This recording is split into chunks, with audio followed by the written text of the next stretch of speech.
Assalamualaikum warahmatullahi wabarakatuh. Sahabat-sahabat semuanya, hari ini kita mau mencoba untuk mengasah pisau. Saya akan menjelaskan alat-alat dan bagaimana alur untuk mengasah pisau. Jadi itu salah satu kualifikasi yang harus dimiliki oleh seorang juleha, yaitu bisa menajamkan pisau. Kenapa seperti itu? Karena mau tidak mau ketika kita kerja itu pasti pisau yang kita gunakan itu pasti akan mengalami tumpul, sehingga tidak mungkin ketika kemudian tumpul dan ternak itu sudah antri untuk disembelih itu kita tidak bisa menajamkan pisaunya atau minta bantuan orang. Itu sungguh tidak elok, sehingga profesionalitas kerja kita itu tergantung dari bagaimana kita bisa mengasah pisau. Oke, kita hari ini bikin review ya. Ini pisau namanya pisau Royal KVB. Pisau Royal KVB ini buatan Cina. Tapi ini bajanya ngetring ya. Nih bajanya banyak ini, karbon. Kandungan karbonnya banyak sehingga kalau kita diketuk itu bunyinya ting ting ting gitu. Ini mirip Waldemar generasi pertama ini.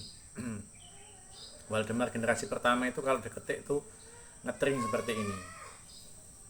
Nah, ini sebenarnya banyak pisau-pisau yang bagus, harganya murah, sehingga dari sisi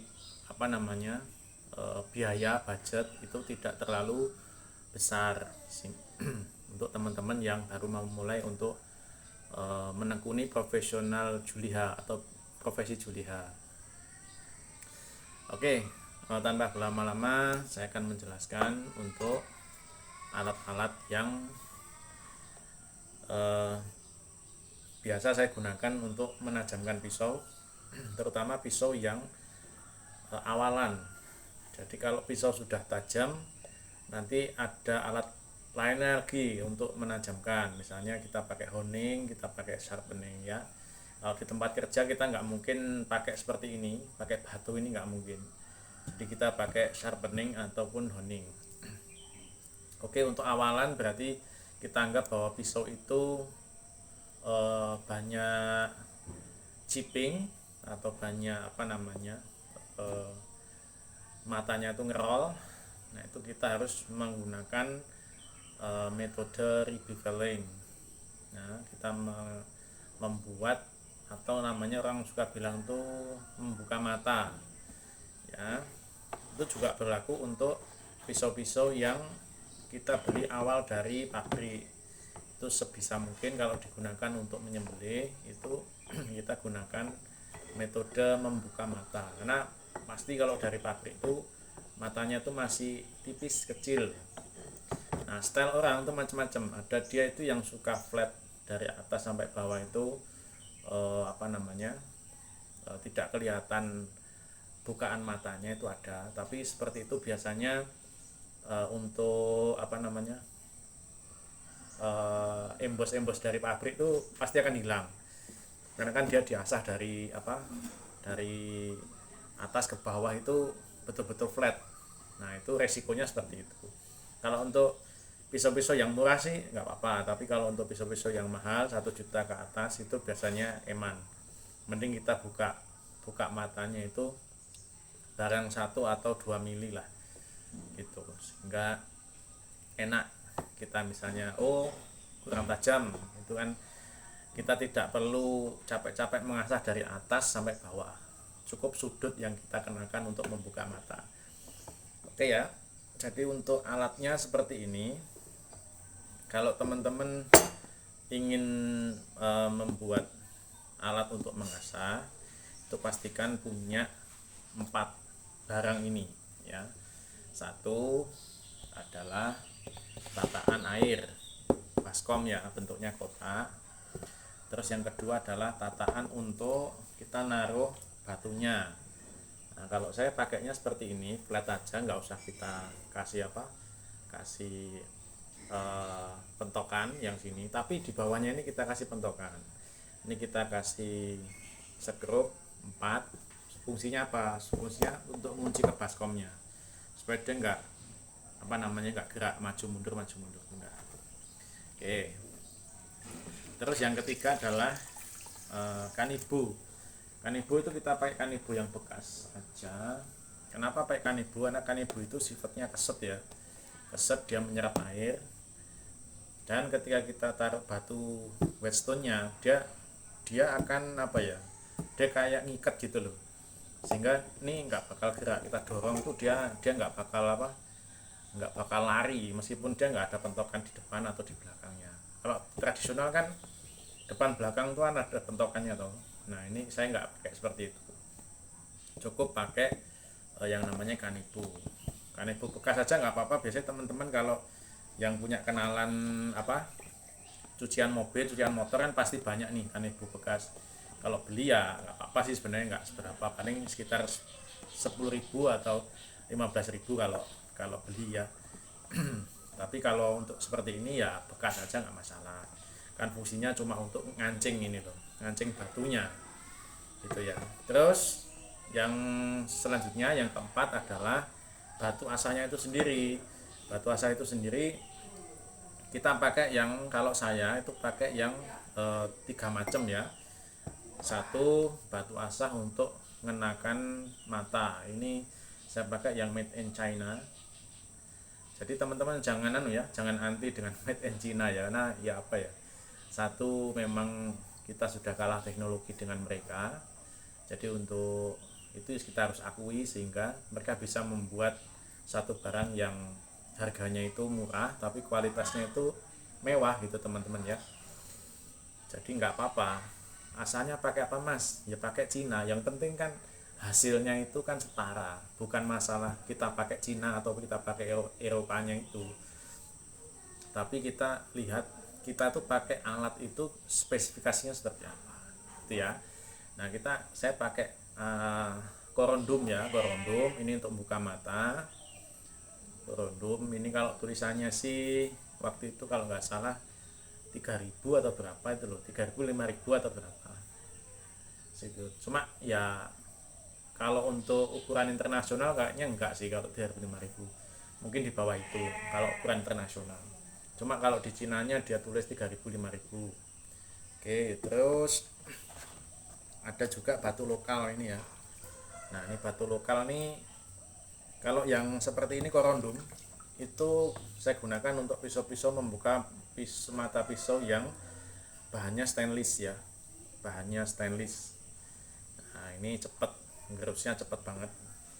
Kemudian kalau yang saya gunakan untuk pisau-pisau berbahan baja ini yang lokal seperti ini teman-teman ya. Ini kalau di sini batu gunung, nggak ada capnya, ini beli di pasar. Ini satu gelondong ini harganya 25.000. Sebenarnya panjang, teman ini kan patah gitu loh teman.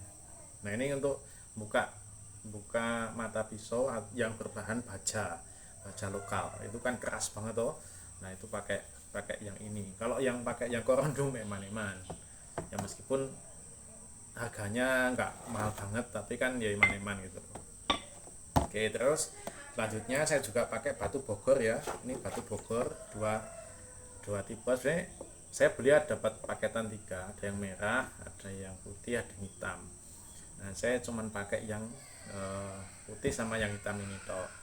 Yang ini setelah masuk di korondum, nah, baru ini buka mata, terus ada burnya, baru saya finishing pakai semi finishing pakai ini, kemudian naik ke grade ini yang hitam. Nah terus untuk finishing, untuk yang menghaluskan juga mengkilapkan, saya pakai batu dari teman-teman dari Darul Tajam ya, Darul Tajam di Jawa Timur ya. Ini konon katanya batunya ini dari Malang ya, ini warnanya hitam seperti ini. Ini segini harganya 150.000 waktu itu ya. Ini beli satu, insya Allah sampai dipakai sampai anak cucu ini nggak habis ini. Ini untuk apa, untuk finishing ya teman-teman ya. Oke. Terus karena tadi ini sudah tajam, sebenarnya gimana sih metode untuk menajamkan sehingga kita mendapatkan tajam yang sempurna? Macam-macam ya teman-teman, dan juga mohon maaf para master kalau misalnya perbedaan ilmu ya. Cuma ada, kalau saya itu suka metode menggunakan metode asah yang tidak maju penuh dan juga tidak mundur penuh. Itu saya pakainya metode seperti ini. Ini saya balik ya, nanti sudah tajam. Nah, saya pakai metode seperti ini. Mulainya dari pangkal, nanti berakhir di sini. Tapi tidak miring begini, enggak. Saya pakainya metode seperti ini. Ini maju, ini set, base. Tuh ya. Ulang lagi. Ulangnya jangan dari sini, tapi dari sini lagi. Nah, ini set, base. Nah, sebaliknya juga gitu. Sebaliknya juga mulainya dari pangkal ke ujung. Habis. Habis. Gitu ya.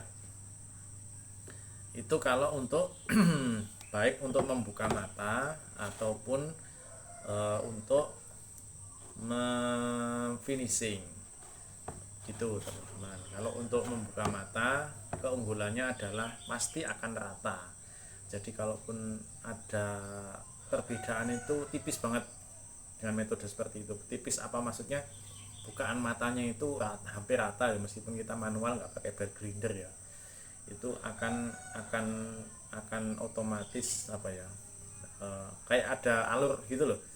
Oh, misalnya kita buka segini, nanti ke depan itu pasti akan ngikuti gitu kan, ngikuti gini saya. Nah, jadi untuk bukaan matanya itu ya enggak sing ekstrim.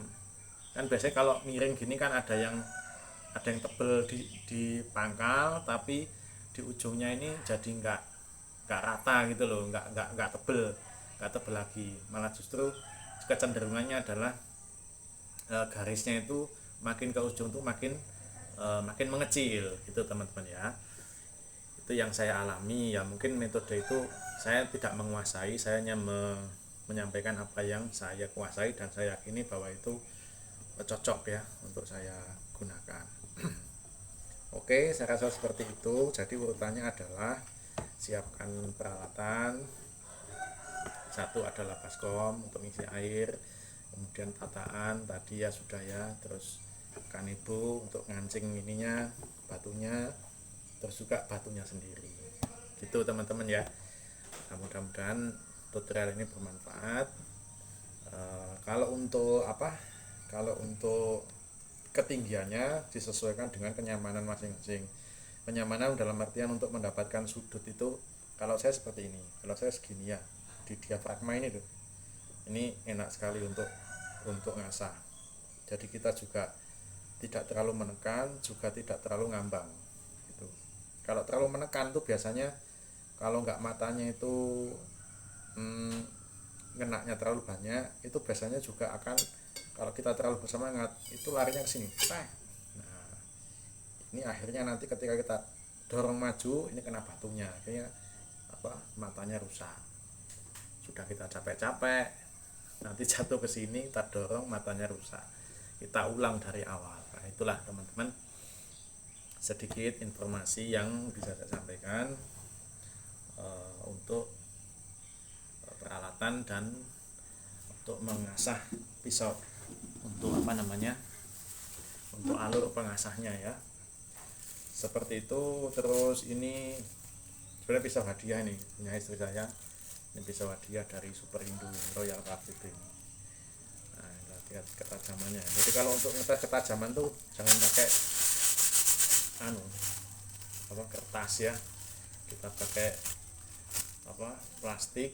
Cuma sekarang plastik mahal, pakai plastik bekas saja ya, bekas. Terus yang sebelum menguji kita pusutkan seperti ini. Kenapa kita pusutkan? Supaya untuk membentuk banyak sudut. memotong yang paling bagus itu adalah pisau yang bisa memotong banyak sudut seperti ini. Nah, itu ya. Itu hasil apa namanya?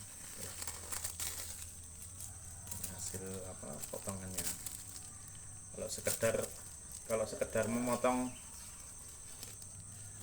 memotong sudut yang lurus ya enak saja gitu loh, karena sebetulnya kalau di hewannya sendiri itu kan kulit itu kan melipat-lipat gitu ya. Kalau kulit yang flat gini kan nggak ada sebenarnya. Kalau yang flat gini ya gampang, pasti asahan yang tidak sempurna pun juga akan menghasilkan potongan yang bagus. Begitu teman-teman, mudah-mudahan bermanfaat, dan bila ada salah kata saya mohon maaf. Assalamualaikum warahmatullahi wabarakatuh.